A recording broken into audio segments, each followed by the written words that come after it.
Scene script. Have you ever been disrespected and didn't know how to respond?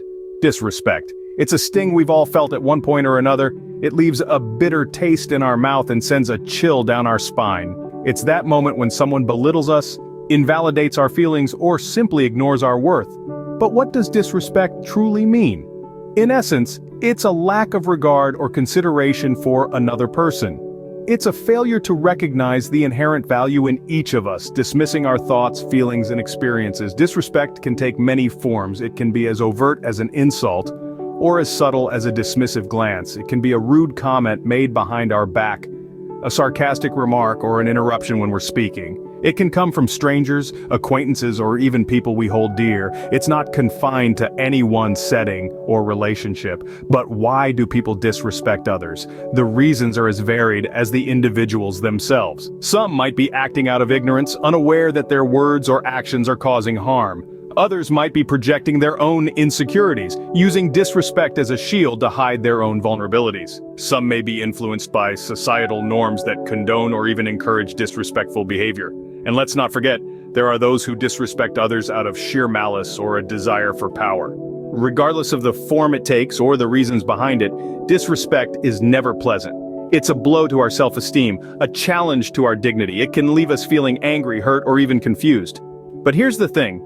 Understanding the reasons behind disrespectful behavior can help us better handle such situations. It can give us the insight we need to respond effectively, to protect our self-worth, and to foster healthier and more respectful relationships. So as we navigate the often stormy seas of human interaction, let's remember this. We may not have control over how others treat us, but we certainly have control over how we respond. Understanding the reasons behind disrespectful behavior can help us better handle such situations. When disrespected, your first instinct might be to react impulsively. But is that the best approach? Let's delve into the significance of self-control. Picture it as the invisible shield you have against the arrows of disrespect. It's easy to let our emotions dictate our actions, especially when we feel wronged or mistreated. That surge of anger or hurt can push us to respond without thinking, often leading to regrettable outcomes. Reacting impulsively is akin to adding fuel to fire. It often escalates the situation, making it harder to find a resolution.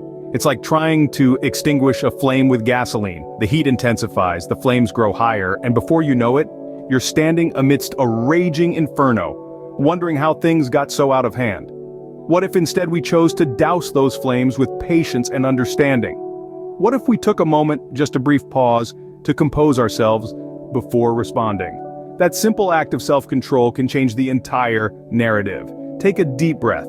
Let the sting of the disrespectful comment or action subside. Use this moment to remind yourself of your worth, your values, and your ability to rise above the pettiness. In this moment of pause, you regain the power to respond rather than react. And in that response, you'll find strength. You'll discover that by exercising self-control, you're not only diffusing a potentially volatile situation, but you're also proving to yourself and to others that you won't be easily swayed by negative influences. You're showing that you have the resilience to handle disrespect with grace and dignity. The benefits of this approach are manifold. Not only does it prevent unnecessary conflict, but it also fosters inner peace. You'll find that, over time, these moments of disrespect become less impactful, less able to shake your core. You begin to understand that you cannot control the actions or words of others, but you can certainly control how you respond to them. Remember, you have control over your actions and reactions, not those of others. It's a simple truth, but one that can transform the way you handle disrespect, paving the way for healthier, happier interactions. How you communicate your feelings can make a huge difference in how the situation unfolds. Imagine yourself in the midst of a heated disagreement. The room is thick with tension, and disrespectful comments are flying around like angry hornets. In this moment, your communication skills are key. They're the difference between escalating the situation and diffusing it. Effective communication is a bit like a dance, one that requires grace, patience, and a fair bit of practice. It's about expressing your feelings without launching an attack on the other person. It's about creating a space where both parties feel heard and respected, even in the midst of conflict. Let's consider an example. Suppose someone makes a snide remark about your work. Instead of retaliating with a counter-insult, you could say something like, "I feel disrespected when you belittle my work. I would appreciate it if we could discuss any issues in a more constructive manner."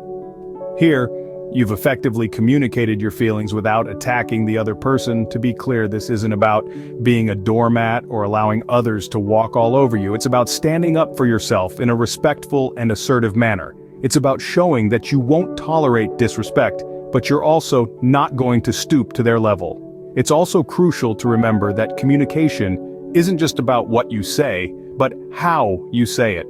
Your tone, volume, and body language can all play a role in how your message is received. So even as you stand your ground, do so with a calm and composed demeanor.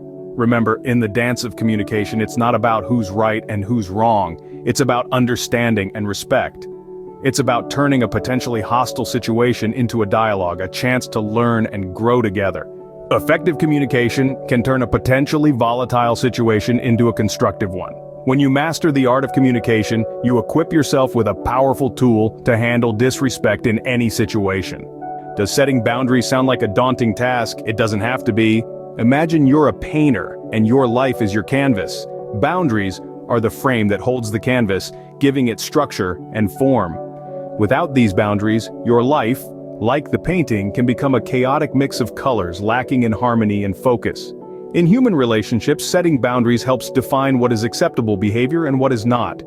Boundaries can be seen as the invisible lines that we draw around ourselves. They are our personal rules and limits. Setting boundaries is not about controlling others, but about taking care of ourselves. It's about respecting our own needs and demanding respect from others. When someone is disrespectful, it's crucial to assertively set boundaries. This doesn't mean you have to be aggressive or confrontational. It simply means standing up for yourself, expressing your feelings, and making it clear what you will and won't tolerate. Let's look at some examples of healthy boundaries. 1. If someone repeatedly interrupts you in conversations, you might say, "I value our discussions, but it's important for me to be able to finish my thoughts. I'd appreciate it if you could wait until I'm finished speaking before you respond." 2. If you have a friend who often makes negative comments about your appearance, you might say, "I care about our friendship, but I feel hurt when you make negative comments about my appearance. I would appreciate it if you refrained from doing so in the future." 3. If a coworker consistently invades your personal space, you might say, "I enjoy working with you, but I feel uncomfortable when you stand too close to me. Could you please respect my personal space?" Remember, setting boundaries is a skill that takes time and practice. It's okay if you don't get it right the first time. The important thing is to keep trying, keep refining your approach until it feels right for you. Setting boundaries not only helps manage disrespectful situations, but also fosters healthier relationships. By defining your limits, you not only protect your self-esteem, but you also promote mutual respect and understanding. So don't shy away from setting boundaries. Embrace them. They are your friends, your protectors, your guides to healthier and more fulfilling relationships. Can maintaining a positive attitude really make a difference in handling disrespect? Absolutely. Welcome to the power of positivity, a concept so simple yet so transformative. It is the key that can unlock a sea of potential within us and around us. When it comes to dealing with disrespect, a positive attitude can be your most potent ally. Here's how. Positivity, first and foremost, helps to diffuse tension. When confronted with a disrespectful person, your positive demeanor can act like a mirror, reflecting their negativity back at them. This often leads to a realization, a moment of self-awareness that can prompt them to reconsider their behavior. Moreover, positivity can discourage further disrespect. It's not about being a pushover or turning a blind eye to someone's rude behavior. Rather, it's about choosing not to let that negativity affect your peace of mind. By responding with kindness and understanding, you're signaling that their disrespect has no power over you. So how can you maintain this positive attitude amidst disrespect? Here are a few practical tips. First, remind yourself that their behavior is a reflection of them, not you. This can help you detach from the situation and maintain your composure. Second, practice gratitude. Even in the most challenging situations, there's always something to be thankful for. Focusing on these positive aspects can help shift your mindset from victim to victor. Third, Surround yourself with positive influences. These could be uplifting books, motivational podcasts, or supportive friends and family. They can serve as a constant reminder of the power of positivity and help you stay grounded. Finally, practice self-care. Regular exercise, a healthy diet, and adequate sleep can significantly boost your mood and resilience, empowering you to handle disrespect with grace and confidence. Remember, positivity is not about ignoring life's challenges. It's about choosing to see the potential for growth in every situation. It's about choosing to rise above the negativity and harness the power within you to create a more respectful, harmonious world. With positivity, you can transform negativity into an opportunity for growth.